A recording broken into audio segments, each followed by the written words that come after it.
My gratitude. You are a true friend. Hello YouTube, and how are you? JJ Merrill here. It has been a while since I've made one of these installments, and before I begin, I want to thank everyone for all the kind comments you've given on my videos, and for some reason people seem to really like them, so thank you so much, and without that feedback, I probably would not be doing this right now. Anyway, down to business. Welcome yet again to another installment of my Dota 2 strategy series. This time, I'm going to be covering an old squeeze of mine. I used to play this guy all the time when I first started. That is Bounty Hunter. Awesome character. Well, I say that about everybody that I make one of these guides over, but anyway, let's go ahead and get right into stuff here. If you're not familiar with the series, I encourage watching these if you have at least a basic understanding of the game, but you're looking for more specific tips over certain heroes, or you just kind of want to take it to the next level and kind of get to the more intermediate stage of Dota 2 gameplay. All that being said, I'm actually pretty bad at this hero, but I will tell you what you need to know to play him effectively, and I hope you find this helpful. So, let's go ahead and get right into it and talk about the lanes we have set up. It's going to be me and Keeper, the light down here at bottom. This is not the best lane setup, and the reason I say that is because Bounty Hunter's only real spammable skill is his shuriken toss. I'll be going over each of these skills just in case you're not familiar with them here in a moment. So we have that against a solo Sand King. This is doable, but not in the way that he's doing. I'm going to talk about that as well. They have Axe in the Jungle, which we do have eyes on right now, thankfully. It's going to be a Clinks versus Lina mid, definitely an interesting matchup. And we're going to have a Sven Dazzle versus a Disruptor Ancient Apparition. This is actually a little bit scarier than it looks, to be honest. Like, it doesn't look scary at first, but you got to think there's some pretty good synergy with Cold Feet here. But anyway, let's get back down to our lane where all the cool stuff happens. So, Bounty Hunter, he is an excellent ganker semi-carry. Really, really effective hero. And at the time of making this video, he is definitely a first pick in competitive games. What you're seeing here in this game is a 5v5 all pick in the high skill matchmaking bracket, and trust me, that really doesn't mean much, and I think you're going to see that as you watch this video. But anyway, Bounty Hunter skills, and if you're not familiar with these, he's actually a relatively simple hero to play. But, that being said, you got to kind of know what to do with him. His first skill, Shuriken Toss, is extremely straightforward. This is just a single target nuke. What I do want to mention about this skill, however, is notice the jump from... I'm actually going to free chase here for a moment. Notice the jump from level 1 to level 2. The damage goes from 100 to 200, while from level 2 to level 3, it's 200 to 250. This is interesting because it can make it so that there's a few different skill builds you can go on this hero, but I prefer picking up 2 levels in Shuriken Toss and leaving it at that for some time. The jump from level 2 to level 3 is just not that much, and then from 3 to 4, it's 75. So it's kind of all over the place. It looks like we traded kills in mid lane. Definitely nothing wrong with that. His second skill, Janata, this is a passive critical strike and slow that goes off on from 12 seconds to 6 seconds from level 1 to level 4, and it really, really adds a big punch to your attacks. This is actually really useful all throughout the game, and it only gets more useful as it goes on. It's actually pretty good for picking up difficult last hits when you're in lane, which you're going to see me do throughout here. By the way, don't pay attention to my last hitting. It's okay this game, but it should be much better considering I'm up against a solo Sand King and I have no opposition. But anyway, Shadow Walk. This is one of Bounty Hunter's signature skills, the ability to turn invisible and run around and kill people. This is also a skill I want to talk about for a minute because it also, from level 1 to level 2, has a very noted difference. At level 1, its duration is 15 seconds, and its cooldown is also 15 seconds. But what's interesting is that at level 2, it becomes 20 seconds, and it still has a cooldown of 15. So at level 2 Shadow Walk, you can maintain indefinite invisibility. After that, the duration goes up, along with the fade time and the bonus damage you get upon attacking out of revealing yourself. And lastly, Bounty Hunter's skill that really defines this hero is Track. I'm going to be talking about this skill a lot throughout the video. Track places a debuff onto an enemy hero, and it gives all of your allies around that hero a move speed bonus, but more importantly, if that hero dies, it gives you bonus gold, and it also gives bonus gold to any allies that are in the area. Some things I want to clear up about this skill that are not immediately apparent is that the gold that you get from this is reliable gold, so if you're in the middle of the team fight and you get Track bonus gold and you die, you are not going to lose that if you die. Also, you do not have to get an assist for this gold. The bonus gold for allies counts if they're within the AoE of the track. That's very, very important. So if a team fight goes off and only, like, say, 1 or 2 people actually get the damage on the hero, but your entire team is around them, all of a sudden you've boosted the gold they've gotten, especially at level 3, by an immense amount. Extremely, extremely good skill. Very low cooldown too, so you can definitely spam it as you go. Let's go ahead and get back into talking a bit more about this lane. This solo Sand King it does work. However, he should really be pivoting more levels in his Caustic Finale and trying to use it if he can. The Keeper of the Light is definitely an overwhelming presence in the lane, however, and it's hard for him to really get up and do much. And by the way, the reason I'm spamming my Shuriken even at level 1 is because I can do it for effectively no cost with Keeper of the Light in the lane. I would not be doing this normally. And matter of fact, because of this, it may have actually been wiser for me to get a level in Shuriken Toss at level 4 instead of another level in Janata. So that's always something you got to be thinking about, and sorry for the pauses here, but it gives me a moment to kind of catch my breath and talk a bit more. Bounty Hunter is definitely a hero that has a lot of different skill builds that you can go. However, what I would always recommend is before you start roaming around and ganking, make very sure you have 2 points in Shadow Walk. That is probably the only set in stone thing that you really need to do. Personally, I prefer to get 2 levels in Shadow Walk, and I like to get Shuriken Toss to level 2, level and track at 6, of course, and then Janata after that. And typically, I'll leave Toss at 2 for quite some time, max out Janata, and then, kind of depending on the setup and how it's going, I'll max out Shadow Walk or I'll max out Shuriken. But normally I'll max out Shadow Walk. Again, it depends. This is a really flexible hero, and definitely not a hero that has a rigid skill build. It also makes him pretty interesting to play. So, good starting items for him. I really prefer, in this particular game, I did not need to go with the Stout Shield, but the item build you saw me go with the Stout Shield, Salve, Tango with branches, that's pretty standard for a normal lane. Bounty Hunter is typically played as an offlane solo, by the way. Normally you're going to be by yourself while your team's going to have a jungler, or you're going to be doing a tri-lane. And the reason that is because Bounty Hunter is typically not going to spend a whole lot of time in lane. All you really need to get started is the EXP to hit level 6, to pick up your track, then you start roaming around the map and ganking. That leads me to my next point of discussion, also related to item builds.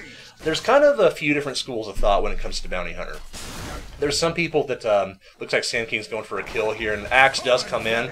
I throw a Shuriken at the Sand King, do a bit of damage. Keeper makes a very smart decision here. He charges up his Q, gets it off, and what I make sure to do there is I wanted to be very sure my Janata was off cooldown, and my Shadow Walk.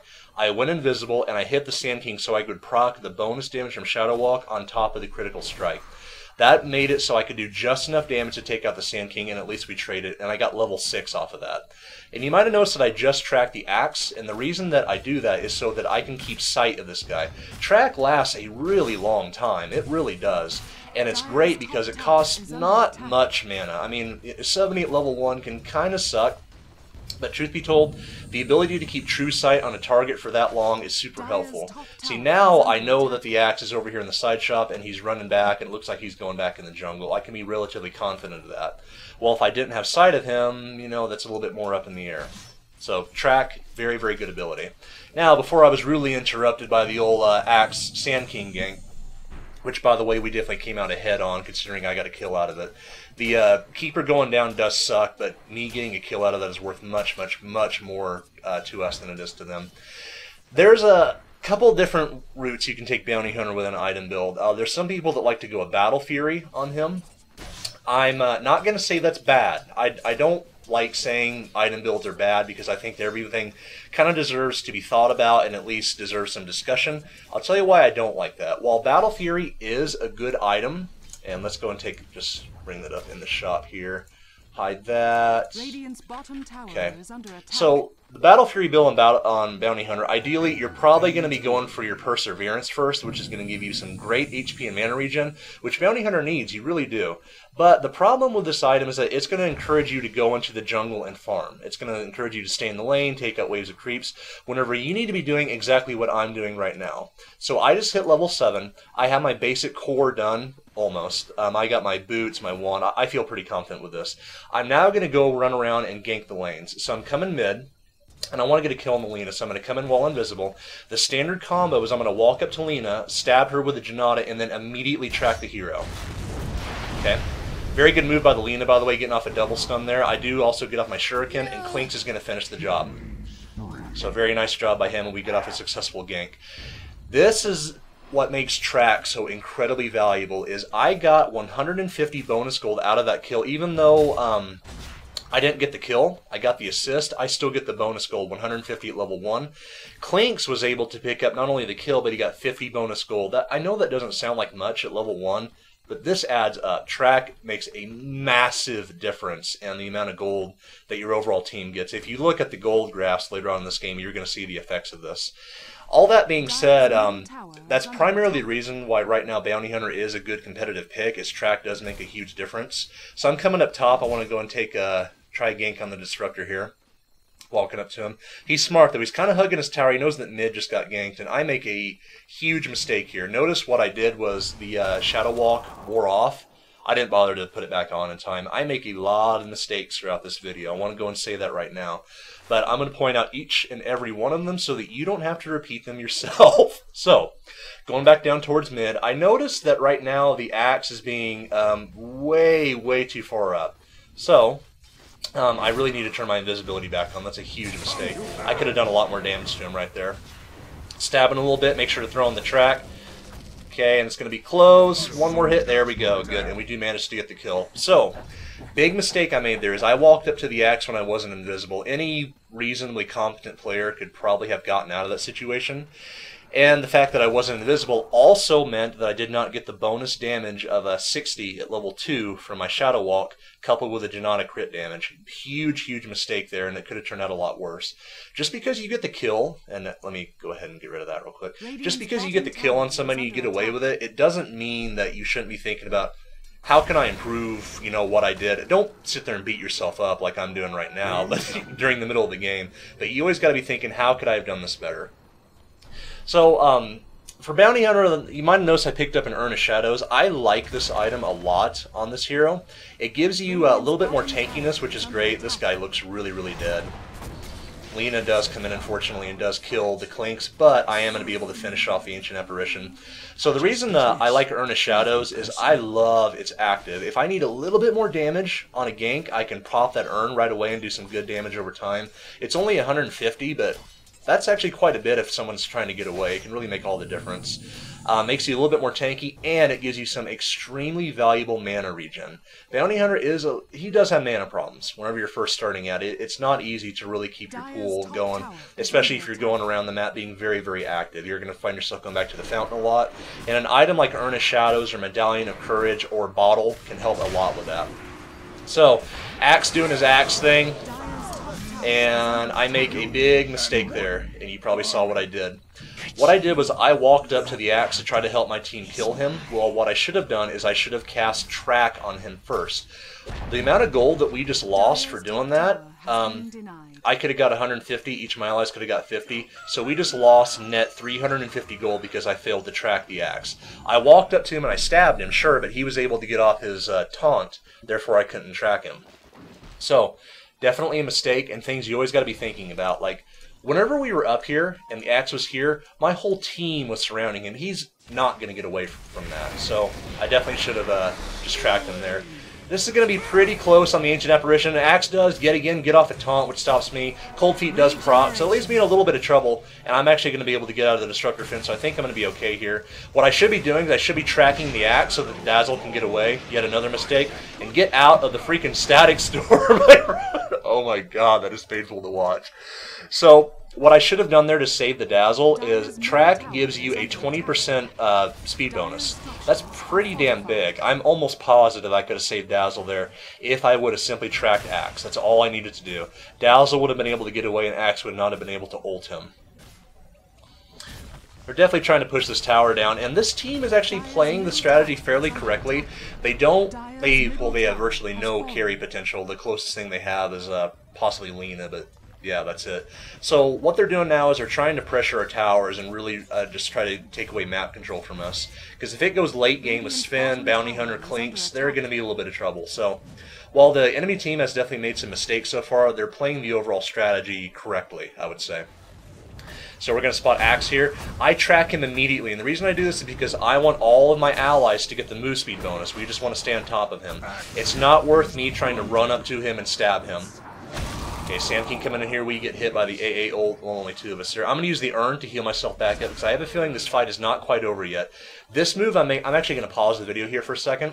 This move that I'm making right here is actually a pretty huge mistake, and I want to go ahead and explain why. You probably noticed before I paused, the Sand King starting to channel, which is pretty bad news. And I could interrupt that with a shuriken toss, which I should do. However, I don't do this because I'm bad at the game.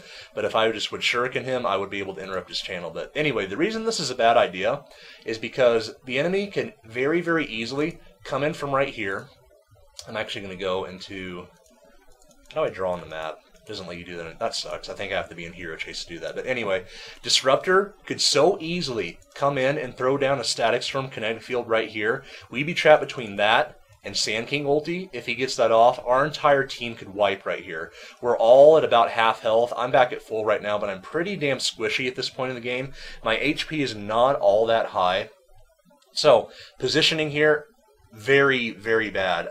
If we were to do anything at all, if we wanted to keep fighting this, it's not run down through the river like this. We could at least maybe try to go on the Ancient Apparition, but even that is kind of risky because whenever you're going uphill on this staircase and this staircase, these are death traps for your team if you don't have any kind of vision that you can get up there.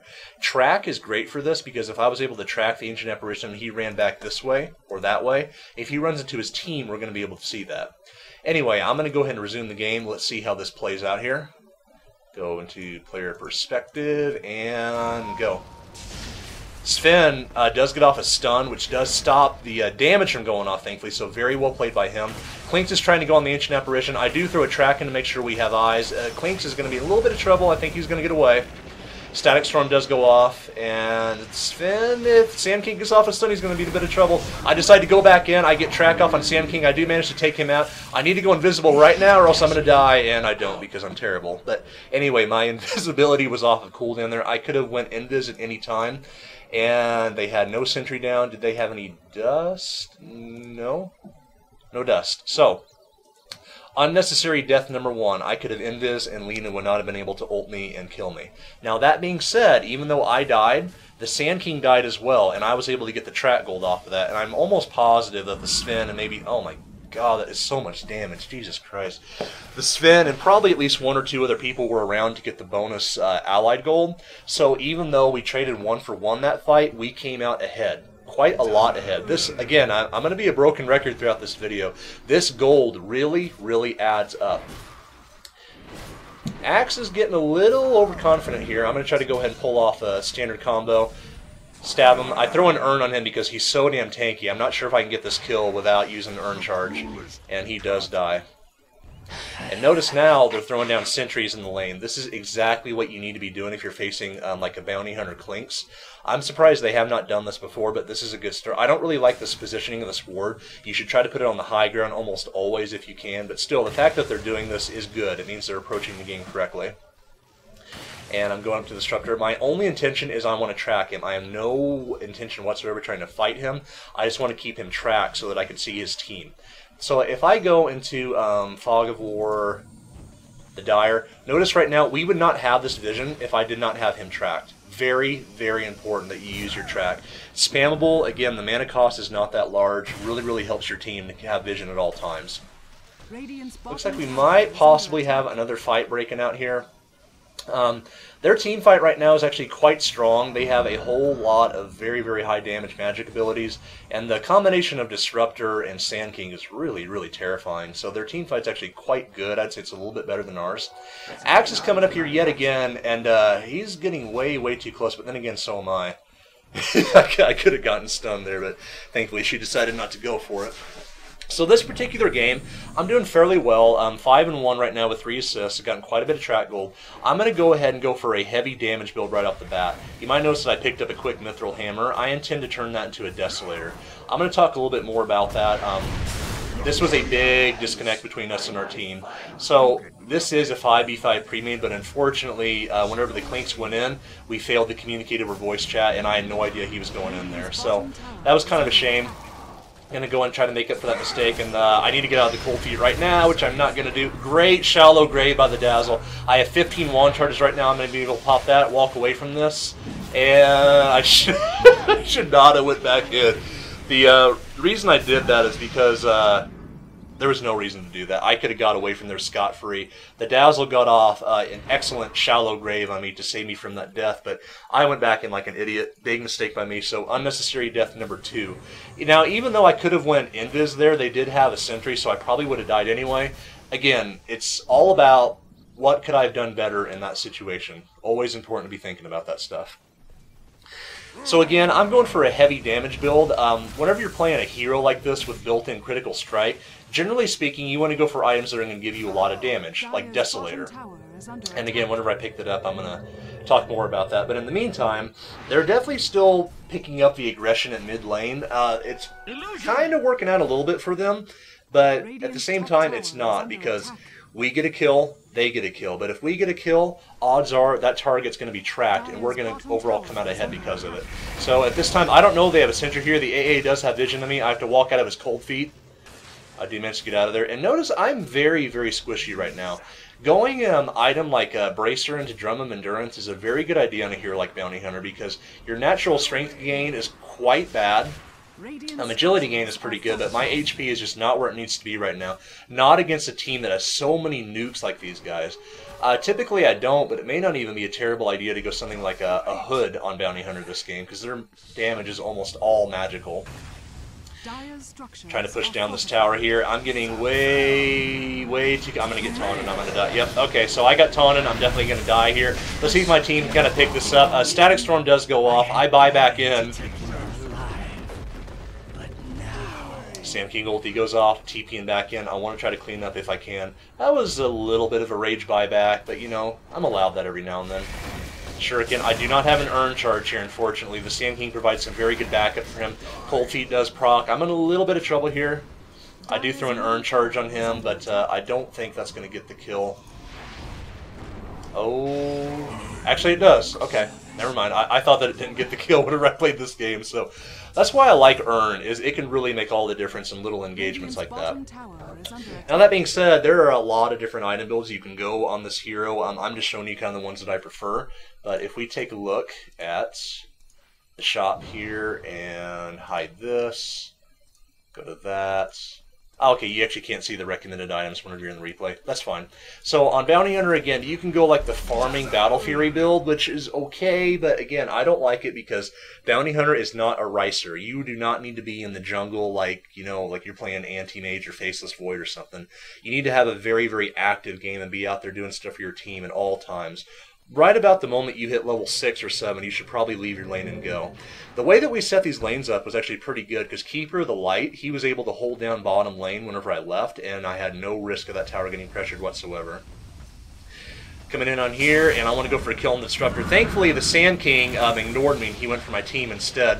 Looks like the Disruptor is going to almost get away from this here. That Static Storm does a lot of damage. Going to go and pick up the chase. This is why I like Phase Boots on this here, by the way, is it's extremely, extremely good for chasing, and I cannot dive that. Unfortunately, he's going to be able to get away. Back up towards the secret shop. It looks like Lena's going to come in here. Heal from the Dazzle, and she does pop dust. I do manage to dodge her stun, throw in a track, and I get ultied again, and I died. Now, I was dusted there. I may have been able to play that a little bit differently, but overall, Lena wrecked me again. That seems to be a recurring theme this game. I bought a Desolator recipe because honestly I was getting kind of frustrated at dying so much and losing gold, but that's probably not the smartest option. What I should be doing here, and I believe I do this, I'm not sure if I do it at this point in the video, but I pick up a Bracer because I realize I cannot contend with a team with this many heavy nukes. Every single game that you play, yeah, there we go, I'm starting to build a Bracer now, but every single game that you play, you really need to be thinking about, how do I need to alter my item build considering the lineup that they have. If they had a really heavy physical damage lineup, in that case then I might want to opt for God, that was close. Jesus Christ, that was close. Axe was right and at the end of his animation for the culling, but anyway, if I was going up against a really heavy physical damage team, I might want to do something like pick up a Vladimir's Offering at some point. It would probably not be one of the early items I pick up, but Vladimir's is actually a pretty good choice on Bounty Hunter later in the game. The bonus armor it gives you, the lifesteal, and the the bonus damage is actually pretty respectable. I like that on heroes with built-in crits. But anyway, I'm coming over here just to try to get a little bit of extra farm, kind of have a little bit of break in the action. And the skill build that I have to go for this game is a little bit odd. I have 3 points in Shuriken, 3 points in Shadow Walk. I probably should have just maxed out Shadow Walk. Picking up, like spreading the skills out like this, I don't really like that. I think what really happened this game was I was doing really well, then I started to get overconfident. I started making a lot of mistakes.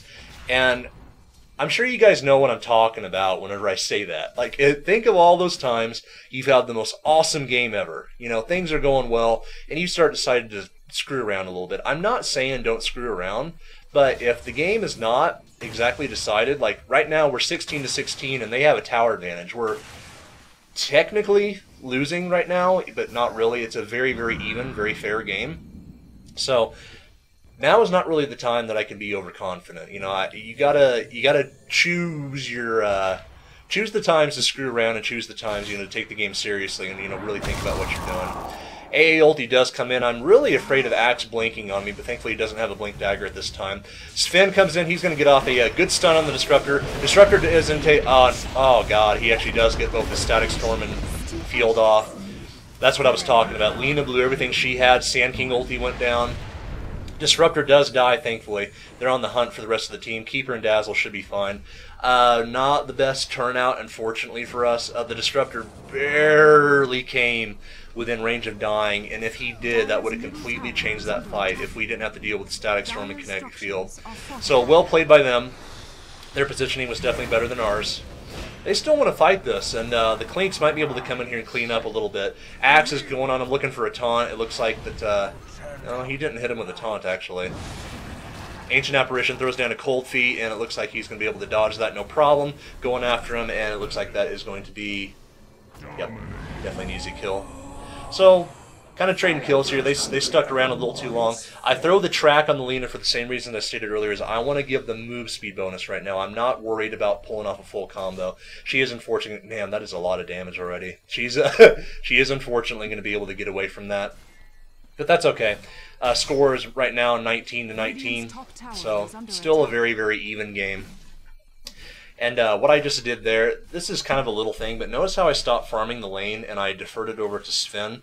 It's important to understand that when to give farm to certain heroes and when to stop farming the lane yourself. And I want to come down here and see if we can get a kill on this Axe. The Axe is way too over-aggressive here. Go ahead and track him, and he's in a lot of trouble. And one more hit, bam, he does go down. Good. Look at all that extra gold. And see, that adds it as reliable gold. So if I run down here and I be an idiot and I die to the Lina again, that's not the end of the world because I get to keep that reliable gold. The track is so good, especially as you start leveling it up. It is amazing. And by the way, if I did not get track at level 11, the level 2, that was a mistake by me. And I may not have been on my best judgment when I played this game, I'm going to admit, but it was such a fun game, and there's so much to talk about that I definitely wanted to show it off. But again, not my best game. I'm 7-6 right now, which is not that great, especially considering I had an extremely good start to this game. And the way that I'm itemizing, like how I've picked up this Desolator recipe and I just bought a bracer and I have a hammer, don't do this. It's generally you generally want to try to finish your items. I'm buying this bracer mainly out of the fact that I know that I need HP or else I'm just going to keep dying. This is going to be really, really close here. Good shallow gray, but okay, Sand King did pop an urn charge there, so well played by him. Coming up here, looking for, man, there's so much action this game. Glimpse does throw Dazzle back, so looks like he is going to be in a bit of trouble here. Throw the track on the Axe just because I want to keep track of him, no pun intended, and get the speed bonus. And he is so damn tanky, I'm not going to be able to kill this guy. There's my bracer. May not seem like much, but jumping to about close to 1200 HP when I had only about 1000, that really makes a difference. It makes a huge difference having that extra HP. I love bracers. I absolutely love this item. So again, they're pressuring us quite hard here. Notice we have no towers down at all right now, and they're trying to apply pressure to both our top and our bottom tier 2. Now thankfully we do have a Keeper, the Light, which is excellent for anti-push.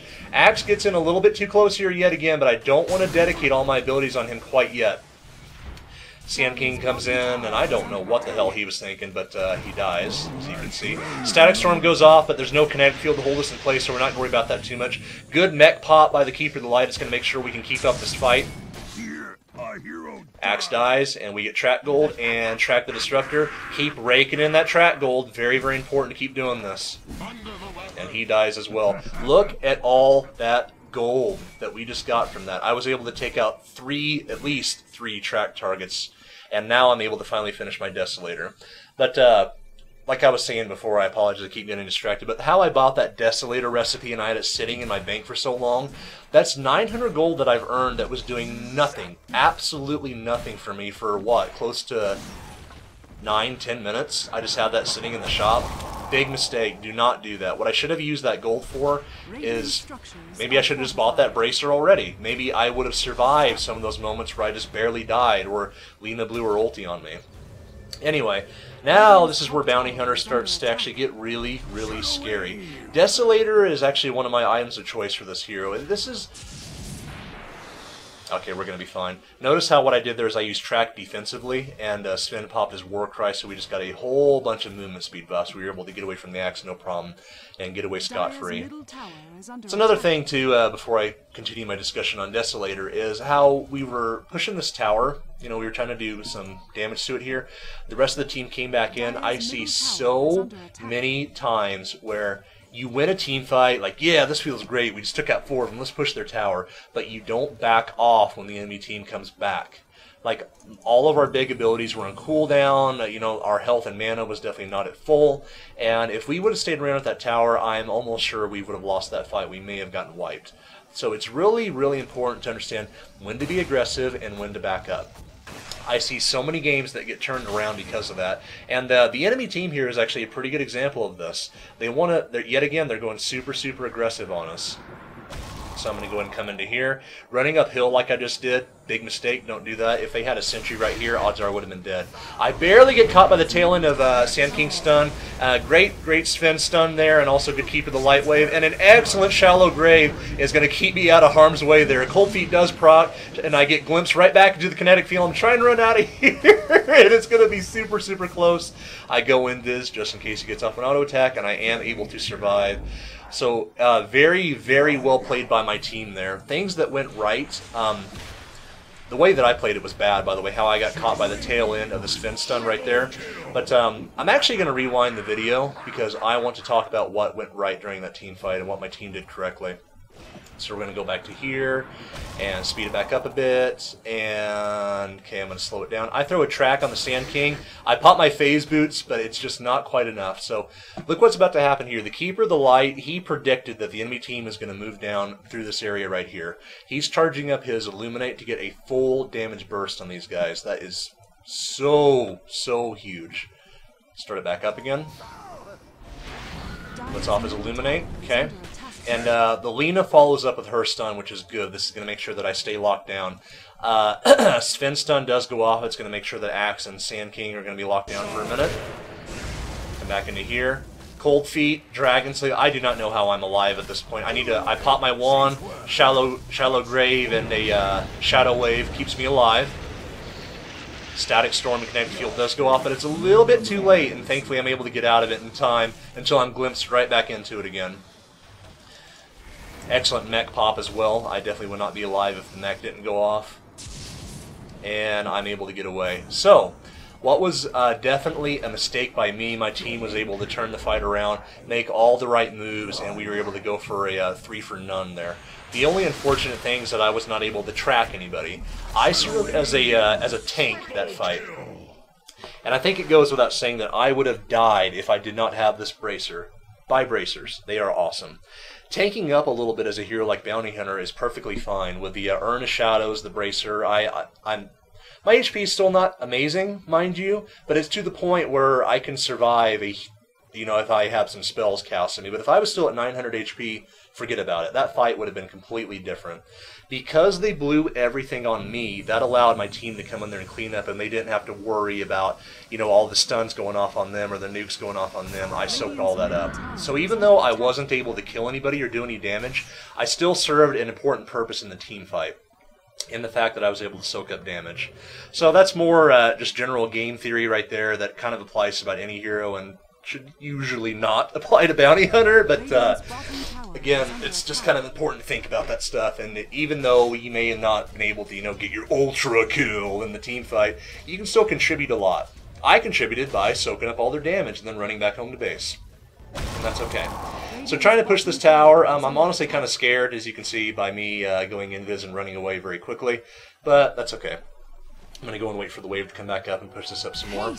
So I feel good about my items right now. My farm and GPM is not all that amazing. If we take a look right now at the current gold per minute, none of us have very high GPM. This is kind of a... I got glimpsed back. I hate that when playing against Disruptor. He glimpses me back, but thankfully my team is going to be able to probably clean up anyway.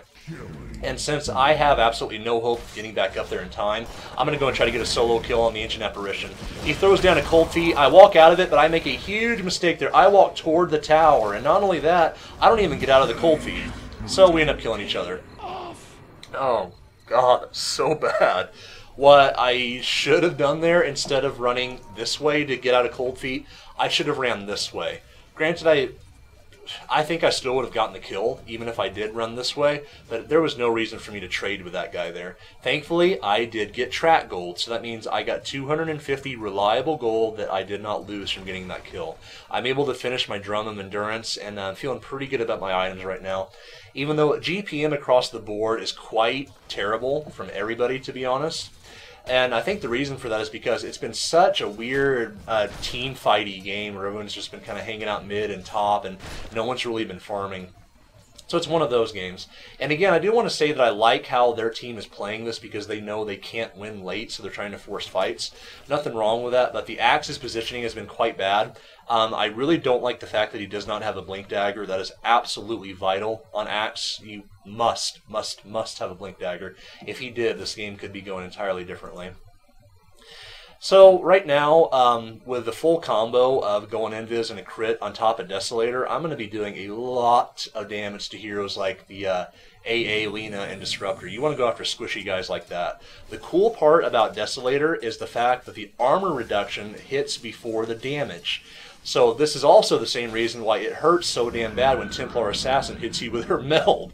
The armor reduction being cast before the damage is super important. It may not sound like much, but losing 6 armor, that's huge. That is super huge. Again, the Axe is going a little bit too aggressive here. I'm going to go and go on this. And a whole lot of slows coming out, and he just kind of dies. So well played by my team there. We all went on him. And the Sven wants some action too. Gets off a stun. I want to make sure that I walk up to him. And I don't know if I'm going to be able to get track off. And nope, I was not able to get track off. I think I could have. I had enough time that I just didn't think of it right there, in all honesty. But that's okay. So now the game's looking to start to turn in our favor. We have decidedly more kills. And if we take a look at, I actually want to see what happens here. I want to go and try to cut off the Disruptor. He's running down here. I do throw on track, again, because I want to make sure my team can catch up to him. Static Storm does go off, catches 2 of us here. I think I'm going to be okay, but I'm starting to get a little bit worried. Pop Wand and Dazzle's got my back, so everything is going to be just fine. Let's take a look at Gold Graph. So right now, it's definitely in our favor, obviously because we have a lot more kills. But the main important part that I want people to take away from this is we have a 10,000 gold advantage right now with only 10 more kills. And we are actually even on towers at the moment. So, actually we're behind 1 tower. But we have over 10k gold advantage, and track makes such a huge difference with this. Over time, the longer the game goes on, you just start getting so much more gold than the enemy. If we take a look right now at the gold per minute values, the top 4 are on our team. Now, of course, that's going to be weighted because we've won a lot of team fights lately. But again, these values are so much higher because of track. Track is awesome. I think I'm going to stop talking about track now. I think you get the idea. But if you're going to play Bounty Hunter, please use track all the time. That is your goal as a hero, is you want to be able to pad your team and get you and your team so much more bonus gold so you can get all sorts of sweet items. Speaking of items, the next obvious choice here is a Black King bar. I maybe should have even went this earlier than I am right now. But look how effectively Black King bar counters their team. It counters everything their team does.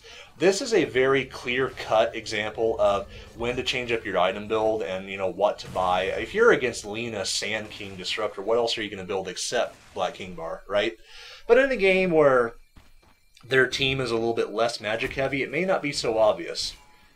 And this guy is going to die. I actually make a mistake there. I threw on the track before my animation hit, but that's okay. We do so much damage, it doesn't really matter at this point. Now, aside from that, itemization and things like that, that's a lot of question. That's a question that I hear pretty often is, I'm not sure what to build in this hero, or I'm not sure what to buy right now, or what do I go next? And these are definitely valid questions. You know, I ask myself that all the time. Matter of fact, just making these videos, I learn so much about myself making these videos. That's probably the number one thing that helps me out the most. But if you're not sure what to buy in a certain situation, the number one thing that I can tell you is look at the enemy team and decide what are their biggest threats. To me, right now, their biggest threats, Lina, Sand King, to a lesser degree, Axe, but I'm mainly worried about Lina and Sand King. Not to mention Disruptor Static Storm is horrible, but Lina is going to burst me down in a fight so quickly. I only have 1500 HP, which is still not that much, so I need to make sure that I'm not bursted down by her. Or let's take another example, like you're against a Life Stealer that's happened to get fed a little bit.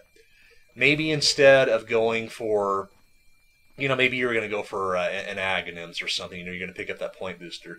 Maybe instead you should consider going an item you don't see as often, like a Ghost Scepter or a Force Staff. It's always important to be thinking about all the options that you have, and you always have more options than might immediately seem obvious.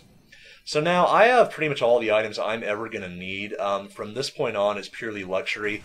But Black King Bar, Desolator, Drum of Endurance, I'm doing just fine here. Excuse me, got nothing to worry about. I kind of like Dazzle on this team because of his ulti. I like things that stack minus armor debuffs, so I think that's kind of cool. And great positioning by the Sven there. I'm actually going to go ahead and rewind the video because I like how this fight played out. I do remember this. So I'm going to go ahead and go back here, speed it back up a bit, and let's slow it down just a bit. Okay, so what's happening here is the Sven is over here on the side. They do not know that he's here. Pops his BKB, goes in and gets two crits off in a, gets 3 crits in a row on the Sand King. He drops immediately. I popped my BKB a little bit early this fight. Not the end of the world though. I'm gonna go and run over, try to go ahead and get the Ancient Apparition. I really don't need to keep this slowed down at this point. Not a whole lot to talk about. And yep, he's gonna live. Okay, nice. So, excellent fight, and the fact that we were able to take out such an important part of their team, Sand King, that early, it completely changed how that fight might have went. Your positioning in fights is absolutely everything. I like how the Sven stood over on the sidelines, and he was able to take them by surprise, and then we were able to react in time to help him out. Really, really important that you think about this stuff. Like, we could have all been, all 5 at the tower, and made the fight very predictable. But, you know, it doesn't always have to be that way. You can think of things like, you know, cool juke spots or hide in the tree somewhere. Pop your BKB and run out and start raising some hell. Another cool thing I like about Desolator, this is kind of random, but Desolator debuff applies to buildings. So that means you can push even harder, which I kind of like. I really, really like Desolator on heroes with a built-in crit. Items that I could go from here, again, I'm not a huge fan of attack speed on Bounty Hunter. Any other items that would give you more damage, like say Monkey King Bar, which I believe I go this game, it's at this point the game is very close to over. It's not 100%, but they're gonna. But we're now to the point where we're gonna start to carry, and they don't have an answer for our carry, so it pretty much is over at this point. But again, the reason that pure damage items are so good on heroes with built-in crits like this is because you want to go for a huge, massive burst of damage. You're not really meant to sit in there and keep right-clicking people. Although, you know, later in the game, Bounty Hunter is he's not a bad late-game hero. Don't get me wrong. He can still be kind of scary if you have the right items and if you're fed enough. But, again, I want to take out a target immediately. I don't want to sit there and attack him 3 or 4 times. I want to be able to hit the guy twice and he's dead. That is the ideal thing. You want to go with a ganking hero like this. And she ulties me. Oh my god, I'm so mad. That's painful to watch. What I should have done there is I should have popped my BKB much earlier. I could have avoided that damage entirely. But thankfully I have enough health right now, and we've got enough HP on our team that I was able to come back from it. Sand King coming in. I don't know what the hell he's thinking. Dazzle throws down a sentry. Nice move, and he is going to vaporize. Alright, so game is pretty much over at this point. So a couple more things I want to talk about is I love Drum. Drum is such a good item. I love this item on any heroes that really need to chase, or you need a little bit more tankiness, or you need it. It's great on gankers, initiators, heroes like that.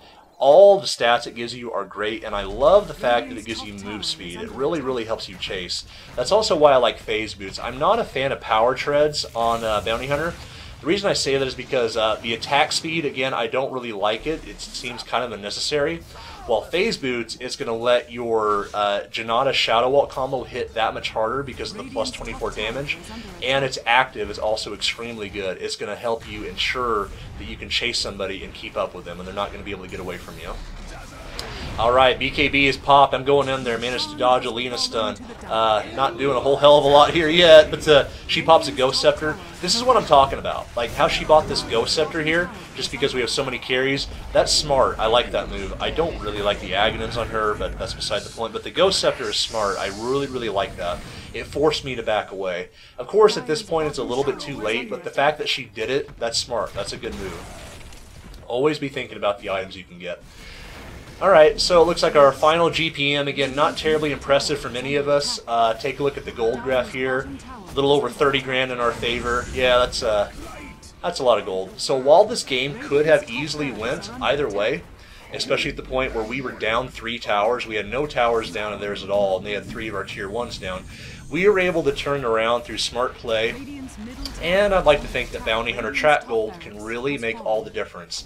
Even though we, for the longest time, you know, we were 16 and 16, 19 and 19, even if we were trading even in fights, we still won those fights. Very important stuff, and let's make this hero such a cool pick. And I do pick up an NKB, because NKB is awesome. One of the better damage items in the game, in my opinion.